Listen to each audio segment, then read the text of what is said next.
Selamat pagi Bapak Ibu. Perkenalkan saya Dani dari Quintal. Hari ini saya ingin menjelaskan sedikit tentang perubahan tata cara mencetak rapor di Quintal. Ya. Jadi sama seperti sebelumnya kita klik tombol laporan, lalu kita pergi ke tahun ajaran yang mau kita tuju, lalu kita klik jenjangnya, lalu klik ada rapor semester 1 dan semester 2 di sini, ini masih sama. Lalu kita klik kelasnya ya, kelas yang kita mau cetak, bisa saya pilih kelas 4. Nah, di sini ada beberapa perubahan yang Bapak Ibu bisa lihat ya.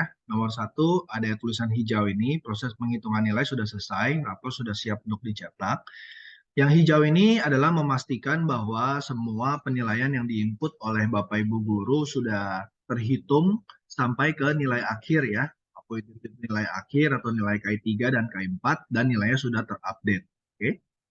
Nah, untuk sekarang ada dua halaman seperti ini ya, laporan per siswa dan per kelas. Kalau sebelumnya hanya ada satu halaman saja yaitu per siswa.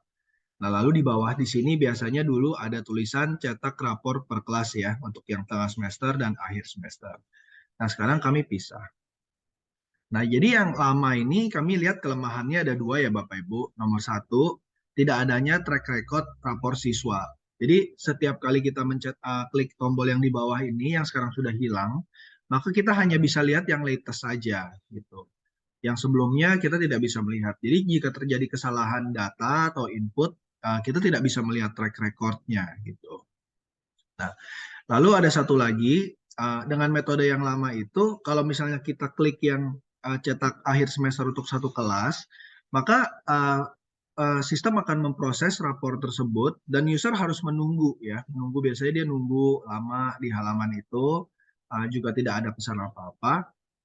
Nah, karena ini sifatnya long proses ya, kadang-kadang akan memakan waktu ya, mungkin lebih dari 3 menit, 4 menit, 5 menit. Nah, itu kalau misalnya terjadi internet putus di tengah jalan atau apa, maka biasanya rapor tidak akan tersuguhkan gitu, hanya error. Nah, jadi karena semua alasan-alasan tersebut di atas, kami mengubah seperti ini ya. Sekarang jadi ada laporan per siswa dan laporan per kelas ya. Nah, jadi fungsinya laporan per siswa ini adalah untuk melakukan checking satuan ya. Melakukan checking rapor anak satuan seperti ini ya. Kalau yang seperti ini ya. Nah, sama seperti dulu tidak ada perubahan ya. Nah, yang bedanya sekarang kalau misalnya yang per kelas. Nah, yang per kelas sekarang kita bisa lihat ada track record dari request yang dibuat oleh Bapak Ibu ya. Entah itu diminta oleh wali kelas ini atau oleh admin. Jadi setiap kali kita mau cetak raport, caranya seperti ini. Kita klik ini, buat rapor akhir semester atau buat rapor tengah semester. Misalnya saya klik yang ini ya, buat rapor akhir semester. Klik. Nah, maka di atas dia akan ada satu permintaan cetak raport yang baru ya, seperti ini. Dia ada tulisannya sedang diproses dan tombol unduhnya masih belum bisa. Oke. Nah, seperti ini. Nah, tadi ada perubahan sedikit ya. Tadi ada sedang diproses, lalu ada antrian 11. Lalu saya melakukan refresh page, sekarang yang antrian 11-nya sudah hilang. Nah, itu artinya apa Bapak Ibu? Kalau misalnya ada antriannya 11, ada antriannya ya, nomor antrian misalnya 16, 17, 20, itu artinya raportnya sedang di dalam proses antrian pencetakan tersebut.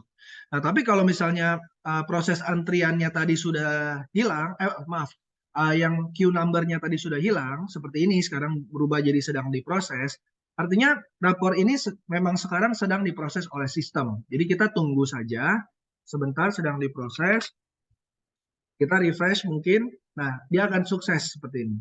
Kalau misalnya sudah sukses seperti ini, maka baru kita bisa unduh filenya.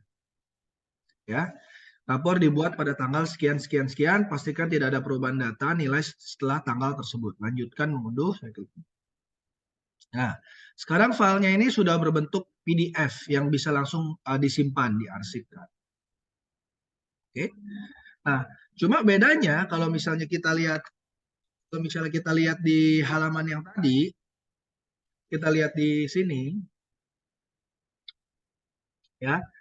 Eh, Rapor-rapor ini semuanya bisa diunduh karena sudah berbentuk file, sudah tidak perlu di request lagi gitu. Jadi selamanya dia akan ada di sini. Kalau misalnya Bapak Ibu ingin mengunduh lagi, tinggal klik saja dan klik unduh. Ini versinya sudah sama dengan yang terakhir, dengan data yang terakhir kali diminta gitu. Misalnya contohnya ini 5 hari 1 jam yang lalu, ya. Artinya file yang kita unduh di sini adalah file versi yang 5 hari dan 1 jam yang lalu gitu.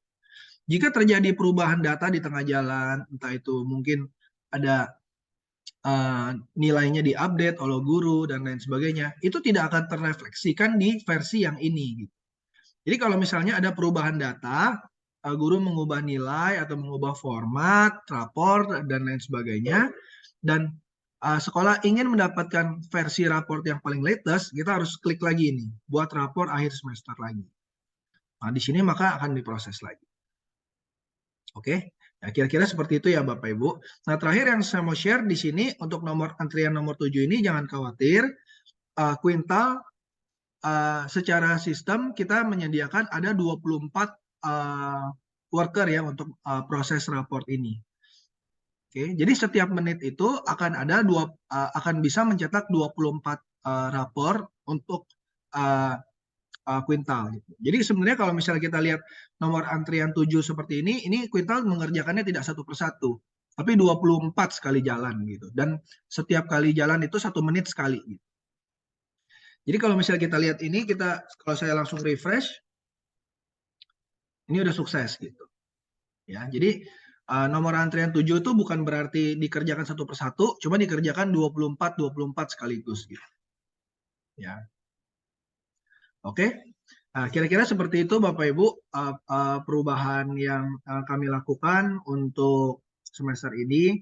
Mungkin kalau Bapak Ibu di awal-awal belum terbiasa, kami mohon maaf ya. Cuman ini setelah kami menjalankan sistem ini, kita melihat kita harus melakukan pembaharuan ini agar sistem ini bisa menjadi lebih bagus untuk semua. Oke.